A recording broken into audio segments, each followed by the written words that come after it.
लद्दाख में भी कशीदगी कम नहीं हुई थी। अभी तनाव पूरे तौर से कम नहीं हुआ था कि इस बीच सामाजिक कारकुन सोनम वांगचुक की गिरफ्तारी भी हो गई है। जी हां, एनएसए के तहत सोनम वांगचुक को गिरफ्तार कर लिया गया है और उसके बाद एक बार फिर से पूरे लद्दाख में जो कशीदगी है वो बढ़ गई है। आखिर इस गिरफ्तारी को किस तरह से लिया जाए, या फिर पीएसए और एनएसए जिसके तहत ये कार्रवाई ख़ासतौर से की गई है, इसका क्या कुछ मतलब है, ये दफ़ाएं कितनी एक तरह से सख्त हैं, इसके बारे में भी हम तफसील में जानेंगे। और इस वक्त लद्दाख, पूरे लद्दाख और करगिल और लेह के हालात किस तरह के हैं, इसे भी हम समझने की कोशिश करेंगे। सोनम वांगचुक को अब गिरफ्तार कर लिया गया है और जोधपुर की जेल में उन्हें रखा गया है।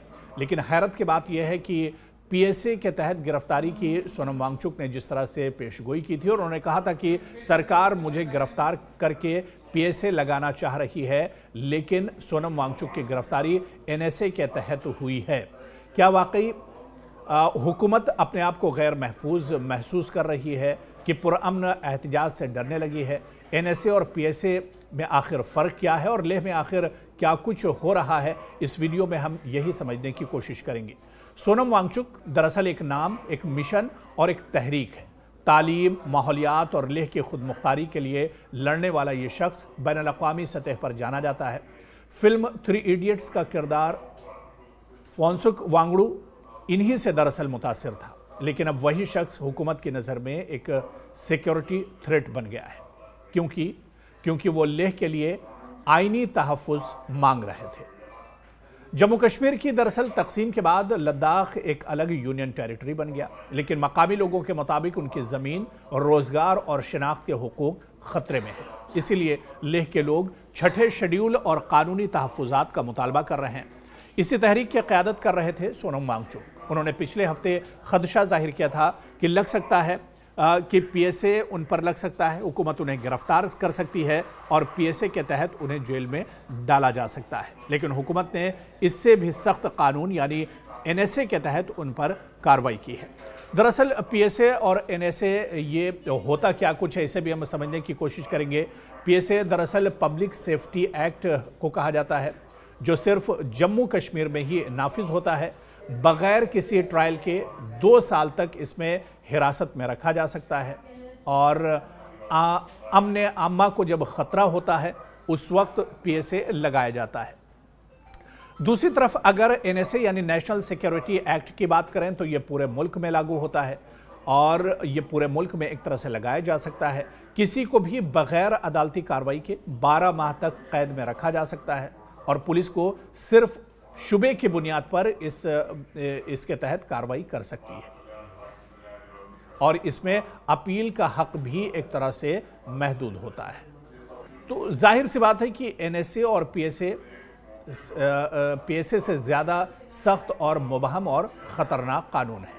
सरकार का कहना है कि सोनम की तकरीरें आवाम को मुश्तइल कर रही थीं, लेकिन कोई भी वीडियो, कोई भी क्लिप ऐसा नहीं जिसमें सोनम ने तशद्दुद की अपील की हो और उनकी सारी तहरीक आईनी, जमहूरी और पुरअमन रही है। उनकी गिरफ्तारी पर कांग्रेस, आम आदमी पार्टी और कई इंसानी हुकूक की तंजीमों ने सख्त रद्द-ए-अमल जाहिर किया है। यहाँ तक कि जम्मू कश्मीर के वज़ीर आला उमर अब्दुल्ला और जम्मू कश्मीर की साबिक़ वज़ीर आला महबूबा मुफ्ती ने भी सोनम वांगचुक की गिरफ्तारी पर तशवीश जाहिर की है। और बाज़ जो कारकुनान हैं या लद्दाख के लोग हैं, उन्होंने कहा है कि एनएसए के तहत सोनम वांगचुक को पकड़ना जमहूरियत की मौत के मुतरादिफ है, यानी ये एक सख्त कदम है जो सोनम वांगचुक के खिलाफ एक तरह से उठाया गया है। सोनम वांगचुक की गिरफ्तारी के बाद सोशल मीडिया पर फ्री सोनम वांगचुक ट्रेंड कर रहा है और इसके अलावा तलबा, माहौलियाती कारकुनान और आम शहरी भी लगातार इस गिरफ्तारी पर सवाल उठा रहे हैं। क्या हुकूमत अब हर इख्तिलाफ को दबाना चाह रही है, या लद्दाख और पूरे लद्दाख में जिस तरह से अपनी मांगों को लेकर यह एहतजाज किया जा रहा था, तो क्या इस एहतजाज को हुकूमत दबाना चाह रही है? क्योंकि ये मामला अब सिर्फ लद्दाख का नहीं रहा, बल्कि पूरे मुल्क में स्टेट पावर बमुकाबला सिविल सोसाइटी की बहस छिड़ चुकी है। क्या सोनम वांगचुक को गिरफ्तार करके लद्दाख की आवाज़ को दबाया जा रहा है? एनएसए और पीएसए जैसे कवानीन सिर्फ इख्तिलाफ दबाने के लिए इस्तेमाल हो रहे हैं। जमहूरियत में इख्तिलाफ दुश्मनी नहीं, बल्कि ये एक तरह से ताकत है। लेकिन जब जमहूरी आवाज़ को बंद कर दिया जाए तो ये जमहूरियत का चेहरा नहीं, एक अंधेर नगरी बन जाता है। और अब जाहिर सी बात है कि सोनम वांगचुक तो गिरफ्त में है, उनकी गिरफ्तारी हो चुकी है, लेकिन सोनम वांगचुक ने इससे पहले भी कहा था कि उनकी आवाज़ को किसी तरह से दबाया नहीं जा सकता है। ऐसे में अब बड़ा सवाल ये उठता है कि क्या जो तहरीक लद्दाख के लोगों के मसाइल को लेकर उठी थी, क्या ये तहरीक अब यहीं पर एक तरह से दब जाएगी या फिर सोनम वांगचुक की गिरफ्तारी के बाद ये इस तहरीक में और ज़्यादा शिद्दत आएगी। हालांकि मौजूदा अगर जम्मू कश्मीर और पूरे लद्दाख की बात करें तो ख़ासतौर से लद्दाख में लेह जहां पर 24 तारीख को हंगामा हुआ था, वहां पर भी हालात पुरअमन है। हालांकि कशीदगी अभी भी बनी हुई है और इसके अलावा करगिल में भी बात करें तो करगिल में भी हालात एक तरह से पुरअमन बने हुए हैं। लेकिन इंतज़ामिया का भी ये मानना है और आम लोगों का भी ये मानना है कि सोनम वांगचुक की गिरफ्तारी के बाद अब हालात पहले से ज़्यादा कशीदा हो सकते हैं। और दूसरी तरफ मरकज़ी सरकार का ये कहना है कि जो तंजीमें हैं लद्दाख की, उन तंजीमों के साथ बहुत जल्द बातचीत होगी और किसी नतीजे पर एक तरह से बहुत जल्द पहुंचा जाएगा।